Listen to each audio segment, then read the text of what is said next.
Ecclesiastes teaches us that there is a time to kill and a time to heal, a time for war and a time for peace.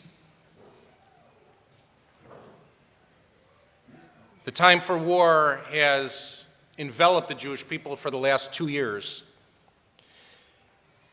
But as I considered on Thursday night and Friday what I would talk about with the congregation this morning, what I hope to teach,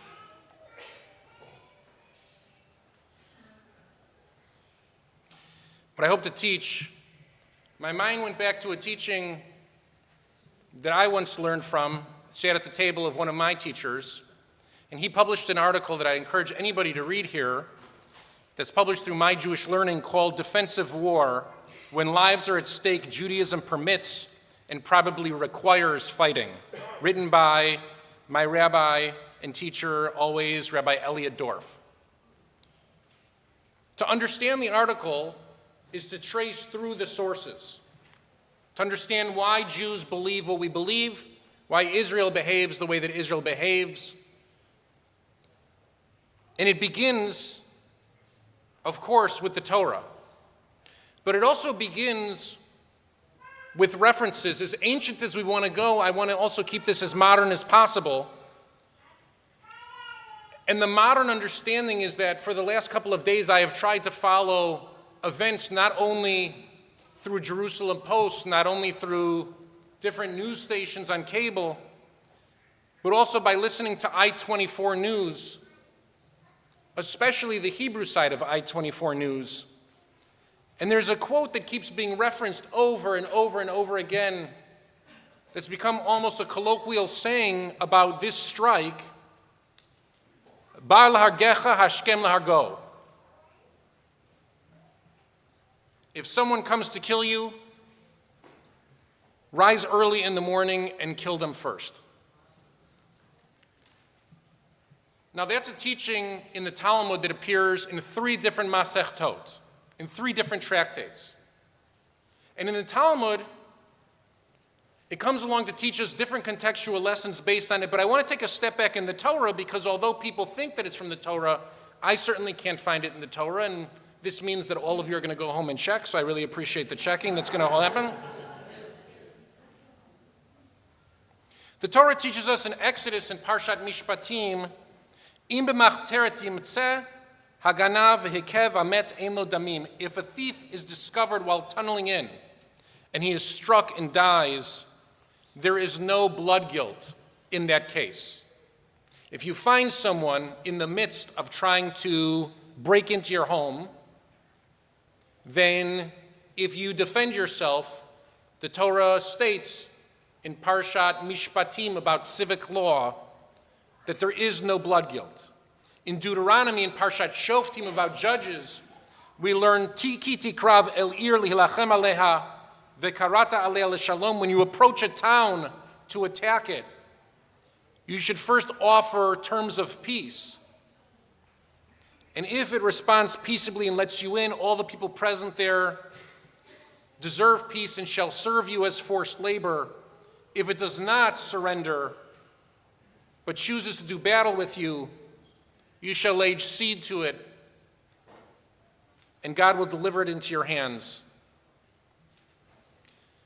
These are the terms that the Torah speaks about going to war, for which we are to derive lessons for the situation today. The Talmud extrapolates out of that, and as I said to you, presents us Ba lehargecha hashkem lahargo. In Yoma, in Masechet Yoma about Yom Kippur, it's about desecrating the Shabbat.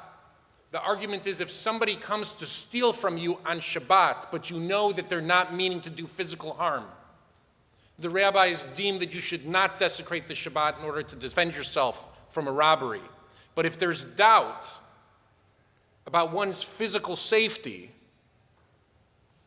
then you must defend yourself against the attacker. And Sanhedrin presents this case as a home invasion.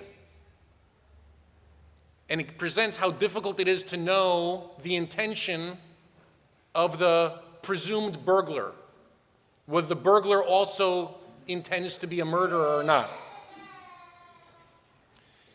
And just to show you the evolution of Jewish law and Jewish thought, the Rambam takes up this same case in his Mishnah Torah. So we're talking about the 12th century Egypt. And 400 years later, Yosef Karo, who wrote the Shulchan Aruch,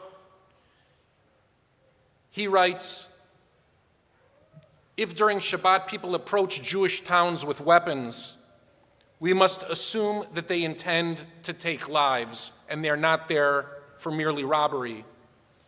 And I quote this translation, there is an opinion that in our time, even when foreigners come only for monetary gain, we stand against them even on Shabbat. For if Jews do not let the non-Jews despoil and plunder our possessions, they will kill Jews. By the 16th century, Sfat, we had learned an important lesson, and that is when foreigners stand at our gates and they pose a threat to the Jewish community, we should not necessarily give them the benefit of the doubt in terms of their intentions. To use Talmudic phrase, al kama v'chama, all the more so, how do we behave with enemies at our gates who explicitly say over and over again for 2 decades that they're hell-bent on our annihilation? This was a scenario that Yosef Karo could not have imagined in 16th century Sfat. He couldn't have imagined one country threatening the Jewish state with annihilation for more than 2 decades. He couldn't have imagined these kinds of debates for Israel and for American Jewry that have been going on since President Obama's term and the JCPOA. He couldn't have imagined, and yet Jewish law teaches us from the very beginning that it had some inkling that there were people, are people, and would always be people who found it in their interest to threaten the Jewish community from outside of the Jewish community. And we struggle internally through the sources. There are other voices here, trust me, that say no matter what, we should be passive and we should be peaceable. There are other Jewish voices through the centuries who struggle mightily with how to behave, how we should enact strength. And yet if you go back into Masechet Soda in the Talmud, there's a tractate, there's a sugya, a section that shows a conversation between the rabbis. Amar Rava, Milchamot Yoshua lechavesh divrei hakol chova. Milchamot Beit David lervacha divrei hakol reshut. Rava said with respect to the wars of Joshua to conquer the land of Israel, all agree that those wars were obligatory in nature. With respect to the wars waged by the house of King David for the sake of territorial expansion, all agree that those were elective wars. I would argue that this conversation in Sota is the same conversation you might see on CNN today. This conversation about reflecting back on Jewish leadership through the generations and wondering about the mandatory nature of our fighting or the selective nature of our fighting is a conversation that feels like it belongs here in this sanctuary right now. When they disagree, it is with regard to preventative wars that are waged to reduce the foreigners so they will not come and wage war against them. I'm going to read that again. It is regard to preventative wars, meaning to say that even in the Talmud, they could foresee a need for the Jewish people to preemptively fight, to make sure that the fights that we were engaged in were more winnable. One sage called this type of war a war of mitzvah, that the fighting itself is a mitzvah to save the Jewish people in the long run, and one sage just called it an elective war. Michael Oren wrote a piece from almost a year ago. For those of you who don't know Michael Oren, he is a decorated diplomat. He was a member of the Knesset Parliament.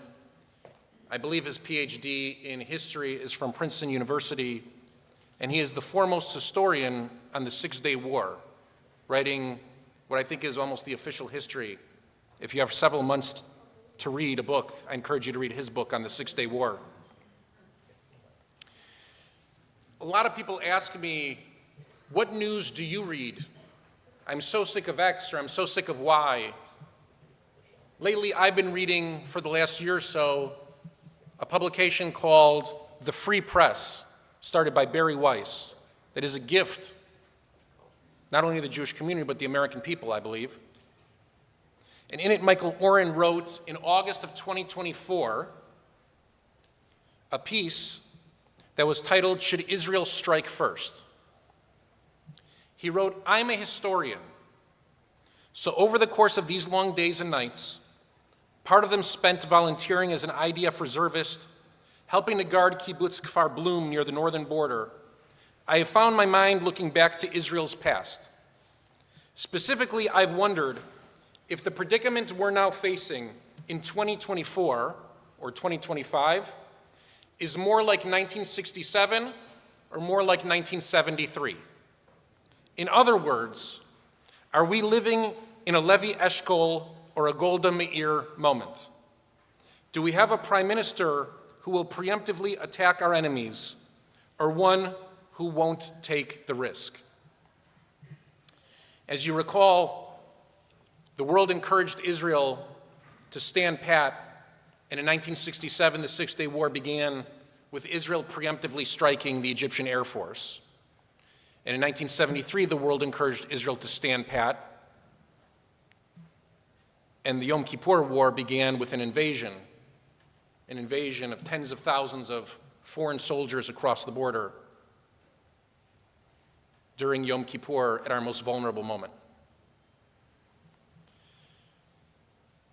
This debate that we've been embroiled in now for more than a decade, about whether or not Israel should preemptively attack or whether Israel shouldn't preemptively attack, my friends, that debate is over. Whether or not you supported President Obama or you supported Prime Minister Netanyahu a long time ago, that time has passed. For the leadership of the State of Israel and the leadership of the Israel Defense Forces came to a decision.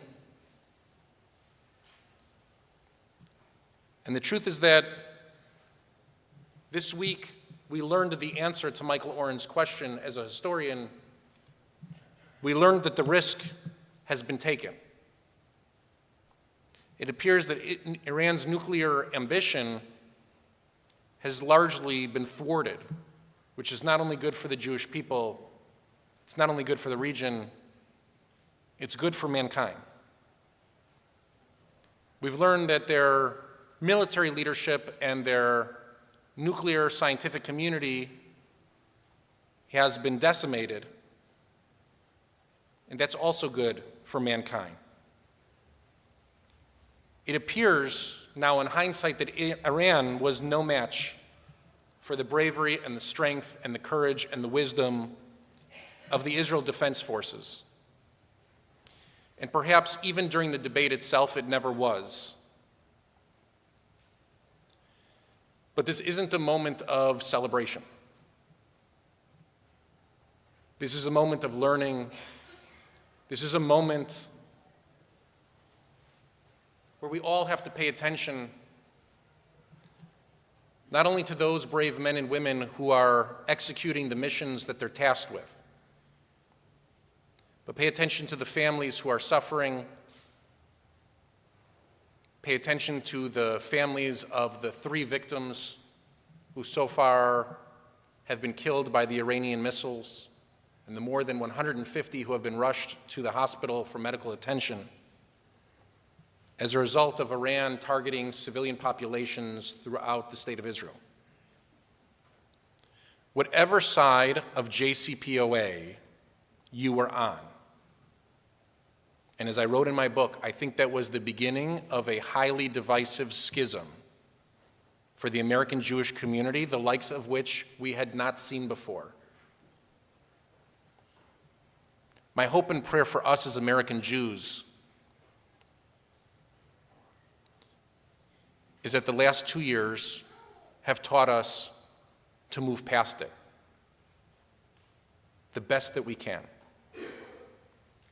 have taught us to embrace one another, again, the best that we can, have taught us to support our brothers and sisters in Israel the best that we can.